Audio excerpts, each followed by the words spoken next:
Sessions case number 5347/84, dated June 5th, 1984. Name of the accused, Surya.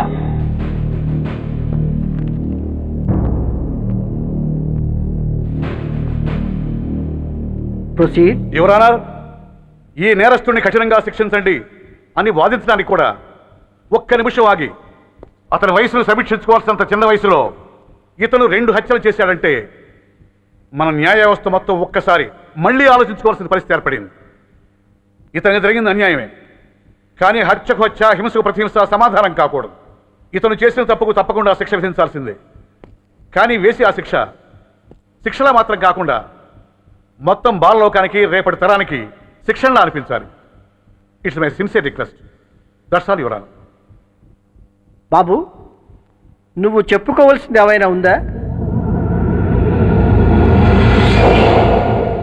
ఆ హత్యకు సంబంధించిన అన్ని వివరాలు మాకు తెలిసిన ఎక్స్ మినిస్టర్ ఈ ఊళ్ళో పవర్ఫుల్ పర్సన్ అయిన చౌడప్పకి అగెనిస్ట్గా సాక్ష్యం చెప్పడానికి ఎవరూ ముందుకు రాకపోయేసరికి కేసు క్లోజ్ చేయాల్సి వచ్చింది. మీలాంటి ధైర్యవంతులు ఊరికి ఒక్కరుంటే చాలు, మా డిపార్ట్మెంట్కి ఎంతో హెల్ప్ అవుతుంది. దేశం కోసం ప్రాణాలు ఇవ్వడానికి సిద్ధపడ్డ సైనికుడిని నేను. మేం కాపాడుతున్న దేశంలో ఇలాంటి కిరాతులు ఉండటానికి వీల్లేదు. ఇదిగోండి కంప్లైంట్, వెంటనే కేసు బుక్ చేయండి. మీరు ఎప్పుడు రమ్మంటే అప్పుడు నేను కోర్టుకు రావడానికి సిద్ధం. Thank you, I appreciate your spirit. Thank you. అవసరమైనప్పుడు కబురు పెడతాను, మీరు తప్పకుండా రావాలి. షూర్.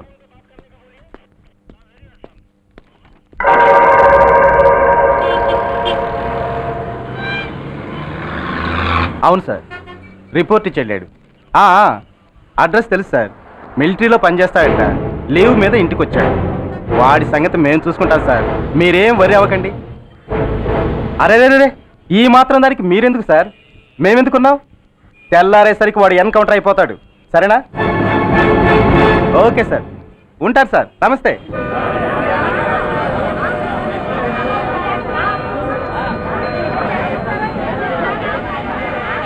నాన్న, మనం ఈ ఊరొదిలి ఎందుకు వెళ్ళిపోతున్నాం? ఈ ఊళ్ళో కొందరు చెడ్డోళ్ళు ఉన్నారు బాబు. ఎవరు వాళ్ళు?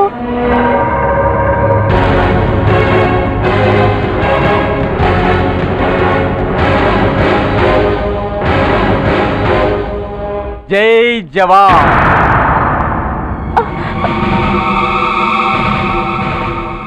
కోర్టుకొచ్చి సాక్ష్యం చెబుతా అన్న మిలిటరీ ఆయన చెప్పా పెట్టకుండా ఊరొదిలి పారిపోతున్నారే.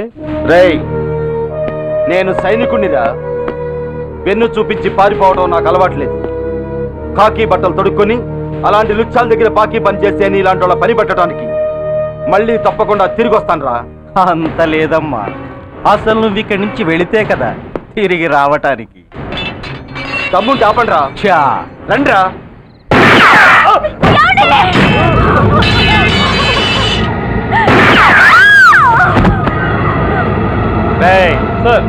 ఆ 2 శవాల్ని బస్సు వెనక టైర్ల కింద పడుకోబెట్టు.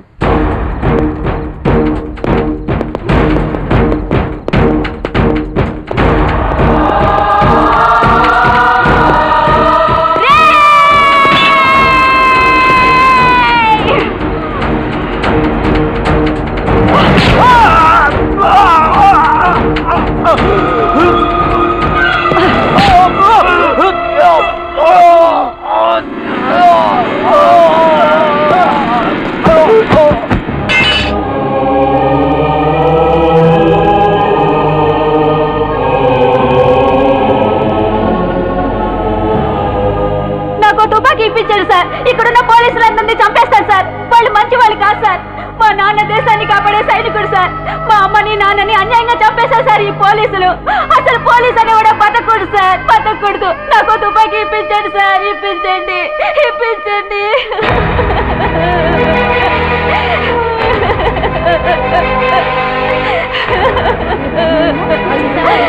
Order, order. The judgement is reserved. Court is adjourned. ఏ తలబట్టేసిందా? మీరా? ఏమా బాగున్నారా? బాగున్నానన్నయ్య. రండి కూర్చోండి. ఏరా, బోర్డర్లో ఉండాల్సిన వాడి కోర్టులో పరిశీలన అయ్యావు. ఎంతసేపు అయింది వచ్చి? ఈ కేసు హియరింగ్ స్టార్ట్ అయ్యేసరికి వచ్చామన్నయ్య. ఇంతకీ ఆ అబ్బాయికి ఏం శిక్ష పడొచ్చు? ఏముందమ్మా, మైనర్ కాబట్టి కొన్నాళ్ళ పాటు రీఫార్మ్ స్కూల్ పంపించాల్సి ఉంటుంది. ఆ శిక్ష వేసేసి చేతులు దులిపేసుకుంటారు, అంతేగా? నేరం చేసిన వాడికి శిక్ష వేయటం, చేతులు దులుపుకోవడం ఎలా అవుతుందిరా? వాడు చేసింది తప్పు కాదని నీ అంతరాత్మకు తెలియదా? మన దృష్టిలో తప్పు కాకపోయినా చట్టం దృష్టిలో అది నేరం. దానికి శిక్ష వేయక తప్పదు. అసలు శిక్ష అనేది ఎందుకురా? మనిషిలో పరివర్తన తేవటానికి. మీరు వేసే శిక్ష వాడిని తప్పు తెలుసుకొనివ్వదు, తప్పుదారిలోకి మళ్ళిస్తుంది. ఏంటో నువ్వు అనేది? ఆ పసి మనసులో ఎంత ఆవేదన ఆవేశం ఉన్నాయో చూసావు కదా. శిక్షాకాలంలో అవి వాడితో పాటే పెరుగుతాయి తప్ప తరగవు. సమాజం మీద కక్షతో, వ్యవస్థ మీద హేట్రెడ్తో ఓ రెబల్గా సొసైటీలోకి వస్తాడు. దగ్గరకు తీసుకుని ఆదరించేవాళ్ళు లేక మరో క్రిమినల్గా తయారవుతాడు. ఇంతకీ నువ్వు అనేది ఏమిట్రా? మా కన్న కొడుకు ఎలాగూ పోయాడు, వాణ్ణి మేం పెంచుకుంటాం. Yes, we want to adopt him. I appreciate your humanity major Bhargav, but చట్టానికి విచారణ చేయటంలోనూ శిక్ష విధించటంలోనే కాదు, ఆ శిక్షను అమలు చేయటంలో కూడా కొన్ని పరిమితులు ఉంటాయి. శిక్షాకాలం పూర్తి కాకుండా అతన్ని మీకు హ్యాండ్ ఓవర్ చేయటం కష్టం అవుతుంది. ఇంతకీ ఆ కుర్రాడి మీద మీకు ఎందుకంత ఇంట్రెస్ట్? అతను ఓ సిన్సియర్ మిలిటరీ మ్యాన్ కొడుకు సార్. అంటే ఆ చనిపోయిన అతను? He was my subordinate sir. Oh I see. Okay, I will do one thing. ప్రస్తుతానికి ప్రొసీజర్ ప్రకారం అతన్ని రిఫార్మ్ స్కూల్కి పంపిద్దాం. ఈలోగా గవర్నమెంట్కి, లా అండ్ ఆర్డర్ డిపార్ట్మెంట్కి స్పెషల్ పర్మిషన్ కోసం అప్లై చేసి వాళ్ళని ఒప్పిస్తాను. ఆ తర్వాత అతన్ని మీరు తీసుకెళ్ళవచ్చు. Thank you very much sir. వస్తాం సార్. మంచిది. మేజర్ గారు, ఆ కుర్రాడిని మీరు ఏం చేద్దాం అనుకుంటున్నారు? ఏ డిపార్ట్మెంట్ అయితే అధికార దుర్వినియోగం చేసి ఓ నేరస్తుని తయారు చేసిందో అదే డిపార్ట్మెంట్లో చేరుస్తాను. I will make him an honest police officer.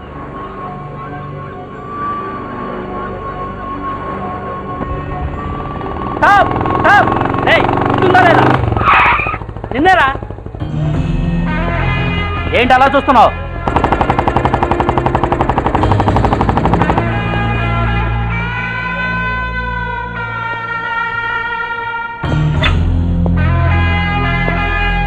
ఏంట్రా, ఏంటి మీదకి వస్తున్నావు? ఏమన్నావురా? సిగ్నల్ పడకుండా ఎందుకు వెళ్ళావు? నన్ను నువ్వు ఏమన్నావు? బుద్ధి ఉందా లేదా అన్నాను. ఓహో,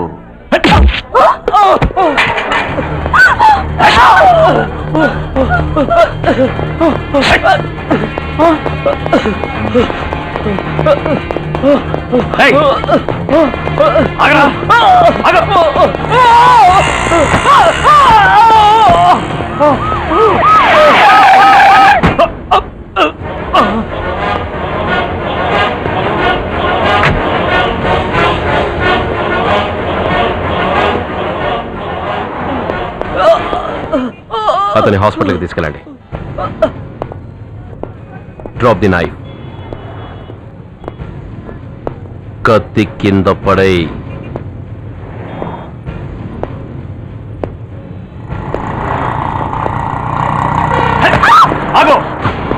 ముందుకొస్తే దీన్ని చంపేస్తా. చంపే. చంపితే ఏమవుతుంది? నిన్ను చంపడం నాకు ఇంకా తేలికవుతుంది. కమాన్, చంపే. ఆలోచిస్తావే కిల్లర్?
నమస్తే సార్.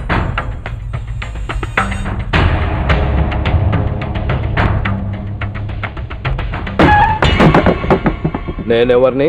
మీరు అదే నేనెవరిని? మినిస్టర్ అప్పలనాయుడు గారు సార్. మరి వాడేవాడు? మీ అబ్బాయి గారు సార్. అంటే అది తెలిసే వాడిని లోపలేసావా? ఎఫ్ఐఆర్ ఎక్కడ్రా?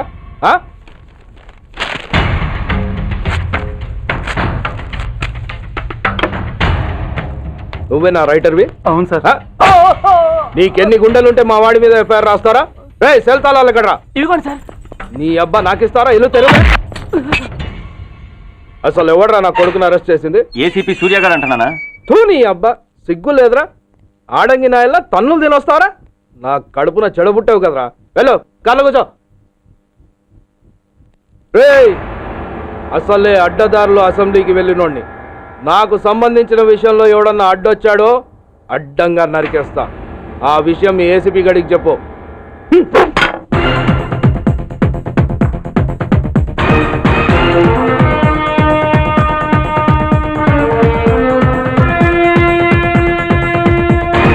ఒక్కడు చాలు ఒక్కడు చాలు ఒక్కడు చాలు ఒక్కడు చాలు ఒక్కడు చాలు ఒక్కడు చాలు ఒక్కడు చాలు ఒక్కడు చాలు ఒక్కడు చాలు ఒక్కడు చాలు ఒక్కడు చాలు ఒక్కడు చాలు దేశమాత నుదుటి గీత మార్చేందుకు ఒక్కడు చాలు తిరుగులేని కొత్త రాత రాసేందుకు ఒక్కడు చాలు ఒక్కడు చాలు ఒక్కడు చాలు ఒక్కడు ఒక్కడు ఒక్కడు చాలు ఒక్కడు చాలు ఒక్కడు చాలు నూతనంగా ఉప్పొంగే ఈ చరితం పోతనన్న రాయలేని భాగవతం విశ్వమంతా విస్తుపోయి భరత జాతి వంక చూడ బలవంతుడొక్కడు చాలు ఒక్కడు చాలు